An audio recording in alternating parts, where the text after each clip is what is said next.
YCP హయాంలో చేసినటువంటి అవినీతి ఒక్కొక్కటిగా బయటకు వస్తుంది. గతంలో రోజా ఆధ్వర్యంలో ఆవిడ క్రీడా శాఖ మంత్రిగా ఉన్న సమయంలో రోజా ఆధ్వర్యంలో ఎన్నికలకు ముందు ఆడుదాం ఆంధ్ర అని చెప్పి ఒక స్కామ్కు తెరదీశారు. ఎందుకంటే ఈ ఆడుదాం ఆంధ్ర అనేది నిజంగా క్రీడాకారులను ఉత్సాహపరచడానికో లేదా వాళ్ళలోని టాలెంట్ను బయట తీయడానికో పెట్టింది కాదు. నిజంగా అదే నిజమైతే 5 ఏళ్ల పాటు ఈ కార్యక్రమాలు నిర్వహించి ఉండాలి. కానీ ఎన్నికలకు సరిగ్గా 3 నెలల ముందో 6 నెలల ముందో యువత ఓట్లను గుంపగొత్తుగా పొందటం కోసం ఆడుదాం ఆంధ్ర పేరుతో వైసీపీ యువకులకు కిట్లు పంచేసి ఆ విధంగా ఓట్లను పొందాలని చెప్పి ఆ రోజు వాళ్ళు ప్లాన్ చేశారు. దీని మీద కూటమి ప్రభుత్వం వచ్చిన తర్వాత అనేక మంది ఎమ్మెల్యేలు ఇది భారీ స్కాము, దీని మీద విచారణ చేయాలని చెప్పి ప్రభుత్వానికి విన్నవిస్తే ఆ విన్నపంతో విజిలెన్స్ విచారణకు ఆదేశిస్తే దాదాపుగా విజిలెన్స్ అధికారులు నిన్న ప్రభుత్వానికి నివేదిక సమర్పించారు. ఎన్ని పేజీలు ఇచ్చారో తెలుసా? 30,000 పేజీల నివేదిక ఇచ్చారు. 100 పేజీలు 1000 పేజీలు కాదు.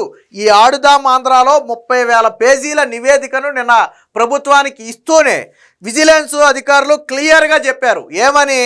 ఈ స్కాములో నాటి మంత్రి రోజాతో పాటు నాడు శాప్ చైర్మన్గా ఉన్నటువంటి బైర్రెడ్డి సిద్ధార్థరెడ్డి వీరిద్దరి హస్తం ఉంది. వీరి మీద క్రిమినల్ కేసులు నమోదు చేయాలి అని చెప్పి ప్రభుత్వానికి సిఫారసు చేసింది. దాంతోపాటు ఆ రోజు వీళ్లకు సహకరించినటువంటి కొంతమంది అధికారులు, నాడు శాప్ ఇన్ఛార్జ్ ఎండీతో పాటు ఆ విద్యాశాఖకు సంబంధించినటువంటి కొంతమందితో పాటు అనేక మంది హస్తం ఉంది.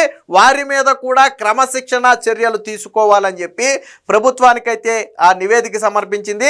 ఈ నివేదికను పూర్తిగా పరిశీలించిన తరువాత ఏసీబీ లేదా సిఐడి ద్వారా మరికొంత లోతుగా విచారణ జరిపించాలని ప్రభుత్వం భావిస్తుంది.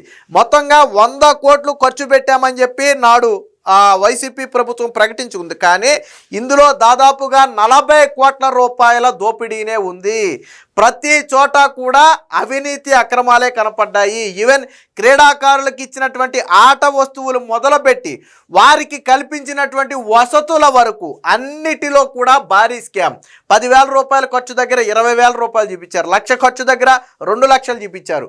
ఇందులో ఇంకొక కొసమెరిపేంటో చెప్పనా? చివరిలో ఈ క్రీడల్లో విజేతలుగా నిలిచిన వాళ్ళందరూ కూడా వైసీపీ కార్యకర్తలే. అంటే సాధారణ క్రీడాకారులు ఎవరు కూడా ఈ క్రీడల్లో పాల్గొనలా.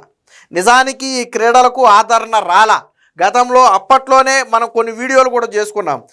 తుస్సుమన్న ఆడుదాం ఆంధ్ర ప్రోగ్రామ్ అని చెప్పి మనం అప్పట్లోనే కొన్ని వీడియోలు చేసాం. ఎందుకంటే దాదాపుగా 300, 400, 500 చైర్లు వేస్తే 5 మంది 10 మంది కూడా ఉండేవాళ్ళు కదా. వాళ్ళు కూడా ఎవరు? లోకల్ సచివాలయానికి చెందిన ఉద్యోగులు, అలాగే వైసీపీకి చెందినటువంటి నాయకులు. ఆడటానికి ఒక 50 మంది కూడా వచ్చేవాళ్ళు కాదు. ఒక ఖోఖో ఆడాలనుకోండి, ఒక వాలీబాల్ ఆడాలనుకోండి, అటు అడుగు ఇటు అడుగు 12 మంది ఉండాలి. గట్టిగా తిప్పి కొడితే 10 మంది కూడా వచ్చేవాళ్ళు కదా ఆడటానికి. అయినా కానీ ఈ సచివాలయ ఉద్యోగులనే క్రీడాకారులుగా కొంతమందిని అందులో దింపేసి వాళ్ళ చేత ఆడించేసి బిల్లులు పెట్టుకుని డబ్బులు వసూలు చేసుకున్నారు. అసలు జనం రాకపోయినా అలాగే భోజన వసతి కల్పించినట్టుగాను, ట్రావెలింగ్ సౌకర్యం కల్పించినట్టుగాను వీళ్ళు ఇష్టం వచ్చినట్టుగా లెక్కలు రాసేశారు. ఇంకొకటి ఏంటంటే అప్పుడు కలెక్టర్ల పేక మీద కత్తి పెట్టి, వాస్తవానికి కలెక్టర్ అప్రూవల్ కూడా కావాలి అదనపు నిధులు ఖర్చు చేయడానికి, కలెక్టర్ల పేక మీద కత్తి పెట్టి వాళ్ళ చేత బలవంతంగా అదనపు నిధులు కూడా ఖర్చు చేయించారు. సో ఇదంతా కూడా విజిలెన్స్ విచారణలో బయటపడింది. ఈ 40 కోట్ల రూపాయల స్కామ్కు సంబంధించి వీరి మీద క్రిమినల్ కేసులు నమోదు చేయాలని స్వయంగా విజిలెన్స్ విభాగమే ప్రభుత్వానికి సిఫారసు చేసిన నేపథ్యంలో ఖచ్చితంగా రోజా మీద అలాగే సిద్ధార్థ్ రెడ్డి మీద వీరిద్దరి మీద కూడా ప్రభుత్వం క్రిమినల్ కేసు అయితే నమోదు చేసే అవకాశం ఉంది. అయితే దీన్ని ఏసీబీ లేదా సిఐడి ఈ ఇద్దరిలో ఎవరో ఒకరి చేత ఇంకా మరింత డెప్త్గా విచారణ చేయించాలని చెప్పి భావిస్తున్నారు. దీనికి సంబంధించినటువంటి వార్త ఒకటి వచ్చింది, ఒకసారి చూద్దాం. ఆడారు అవినీతి ఆట, రోజా బైర్రెడ్డిపై క్రిమినల్ కేసులు పెట్టండి. ఆడుదాం ఆంధ్రపై ముగిసిన విజిలెన్స్ విచారణ. రాష్ట్ర ప్రభుత్వానికి 30,000 పేజీల నివేదిక.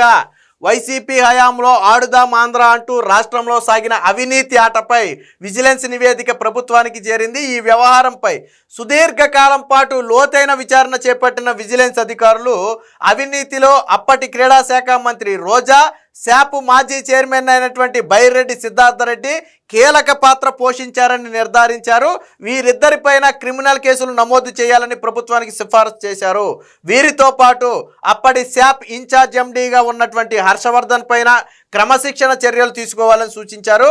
అలాగే అప్పటి స్కూల్ ఎడ్యుకేషన్ కమిషనర్ అయినటువంటి సురేష్ కుమారు, మరొక ఐఏఎస్ అధికారి అయినటువంటి ధ్యాన్ చంద్తో పాటు రిటైర్డ్ ఐఏఎస్ అధికారిని వాణిమోహన్ పై కూడా తగు చర్యలు తీసుకోవాలని కోరారు.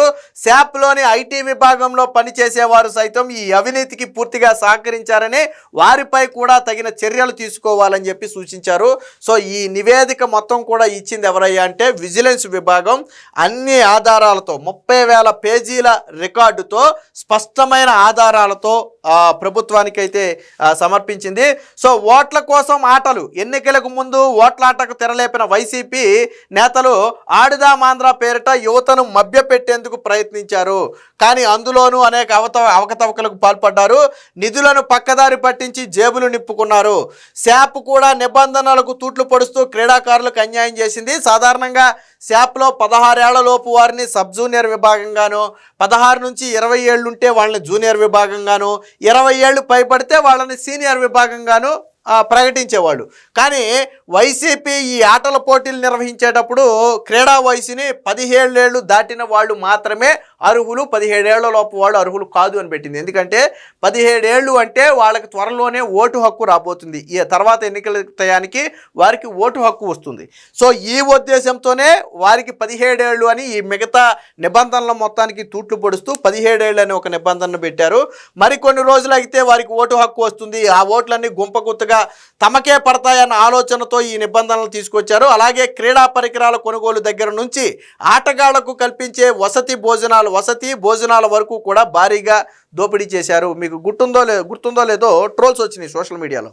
క్రికెట్ కిట్ ఇచ్చారు వీళ్ళు. 2 ball tennis balls, cork ball కూడా కాదు, టెన్నిస్ బాల్స్ 2 బాల్ ఆడేటప్పటికి బ్యాట్ ఇరిగిపోయేది. టెన్నిస్ బాల్ తగిలితే వికెట్ ఇరిగిపోయేది. సో అలాగా వాలీబాల్ ఇస్తే వాలీబాల్ మొదలుపెట్టి ఒక మ్యాచ్ అవ్వకముందే వాలీబాల్ బ్లాస్ట్ అయిపోయేది, పగిలిపోయేది. అంటే అంత నాసి రకం వస్తువులు ఇచ్చారు. ఇందులో కూడా మళ్ళీ రాజకీయం ఎలా అంటే ప్రతి వస్తువు మీద కూడా జగన్మోహన్ రెడ్డి బొమ్మ, నాడు ముఖ్యమంత్రి జగన్మోహన్ రెడ్డి బొమ్మ. ఎందుకు? ఇది రాజకీయ ప్రచారానికి ఉపయోగపడుతుంది. ఒక పక్కేమో క్రీడల పేరుతో దోచుకోవచ్చు, మరో పక్క పొలిటికల్ క్యాంపెయినింగ్ కూడా నడిచేస్తుంది. ఇక్కడ ట్విస్ట్ ఏంటంటే ఈ కిట్లన్నీ కూడా ఎవరికి ఇచ్చుకున్నారంటే వైసీపీ కార్యకర్తలకు ఇచ్చుకున్నారు. నిజమైన క్రీడాకారులకు ఇవ్వాల, ఇచ్చినా ఉపయోగపడవనుకోండి. నిజమైన క్రీడాకారులకు ఇవ్వాల, ఎవరికి ఇచ్చుకున్నారు? వైసీపీ కార్యకర్తలకు ఇచ్చుకున్నారు. సో ఇది కూడా ఎప్పుడు బయటపడిందంటే విజిలెన్స్ విచారణలోనే బయటపడింది. అది కూడా చూద్దాం. 40 కోట్ల నిధుల దుర్వినియోగం. అధికారంలో ఉన్నన్ని రోజులు రాష్ట్రంలో క్రీడలను అస్సలు పట్టించుకొని వైసీపీ ప్రభుత్వం ఎన్నికల ముందు మాత్రం హడావిడిగా ఆడుదాం ఆంధ్రాను నిర్వహించింది. ఎన్నికల కోసమే ఈ డ్రామాలంటూ అప్పట్లోనే విమర్శలు వచ్చాయి. 40 కోట్ల అంచనాలతో ప్రారంభమైన ఆడుదాం ఆంధ్ర పూర్తయ్యేసరికి 100 కోట్లు పైగానే తేలింది. వాస్తవానికి ముందు 40 కోట్లతో రాష్ట్ర వ్యాప్తంగా నిర్వహించాలని ప్లాన్ చేశారు. బట్ తర్వాత ఏం చేశారు? అసలు 40 కోట్లు కేటాయిస్తే మనకు మిగిలేది ఏముంటుందని భావించి దాన్ని 100 కోట్లకు పెంచారు. చివరికి ఆ 100 కోట్లలో వీళ్ళు మాత్రం 40 కోట్లు దోచేసుకున్నారు. సో అది మ్యాటరు. ఇంత భారీ ఖర్చుపై అప్పట్లోనే అనేక అనుమానాలు లేవనెత్తాయి. కూటమి ప్రభుత్వం అధికారంలోకి వచ్చిన తర్వాత ఎమ్మెల్యేల ఫిర్యాదుతో స్పందించిన ప్రభుత్వం విజిలెన్స్ విచారణకు ఆదేశించింది. విచారణలో విజిలెన్స్ అధికారులు దాదాపుగా 600కు పైగా ప్రాంతాలలో వందలాది మంది క్రీడాకారులను విచారించారు. దీంతో 30,000 పేజీల నివేదికను ప్రభుత్వానికి అందించారు. ఈ క్రమంలో ఆడుదాం ఆంధ్ర పేరిట మొత్తం 40 కోట్ల మేర నిధుల దుర్వినియోగమైనట్లు విజిలెన్స్ అధికారులు నిర్ధారించినట్టు తేల్చింది. కొన్ని జిల్లాల్లో గ్రామ స్థాయిలో క్రీడాకారులకు 10,000 కేటాయిస్తే తమ సొంత నిధులు మరొక 10,000 ఖర్చు అయ్యాయంటూ మొత్తం 20,000 ఖర్చు చూపించారు. ఇలా ప్రతి స్థాయిలోనూ కేటాయింపుల కంటే 2 ఖర్చు చేసినట్లుగా చూపించారు. చివరికి కలెక్టర్లపై కూడా ఒత్తిడి తెచ్చి అదనంగా ఖర్చు చేయించారు. ఆడుదాం ఆంధ్ర ద్వారా ఎన్నికల పబ్లిసిటీ కోసం ఆయా వస్తువులపై జగన్ స్టిక్కర్లు వేశారు. క్రీడాకారులకు నాసిరకం కిట్లు సరఫరా చేసి భారీగా నొక్కేశారు. విజేతలంతా కూడా వైసీపీ కార్యకర్తలేనని విజిలెన్స్ విచారణలో తేలింది. అంటే వైసీపీ అంటే ఎవరు పాల్గొనలేదు, నేను అదే చెప్పింది. వైసీపీ నాయకులే కొంతమంది యువకులను తీసుకొచ్చి వాళ్ళనే క్రీడాకారులుగా చూపించి అసలు పోటీ పడకపోయినా సరే ఏకగ్రీవంగా వాళ్ళనే విజేతలుగా ప్రకటించేసి వాళ్ళకి ప్రైజ్ మనీలు ఇచ్చినట్టుగాను గిఫ్ట్లు ఇచ్చినట్టుగాను ట్రోఫీలు ఇచ్చినట్టుగాను సృష్టించేసి భారీ స్థాయిలో దోపిడీకి పాల్పడ్డారు. ఏది ఏమైనా మొత్తంగా రోజా పాపం అయితే పండింది. అటు రోజాతో పాటు బైరెడ్డి సిద్ధార్థ రెడ్డి కూడా ఈ పాపంలో పాలు పంచుకున్నాడు. వీరిద్దరి మీద కూడా ప్రభుత్వం త్వరలోనే క్రిమినల్ కేసులు పెట్టి దీని మీద మరింత లోతుగా విచారణ చేయించే అవకాశం అయితే స్పష్టంగా కనపడుతుంది.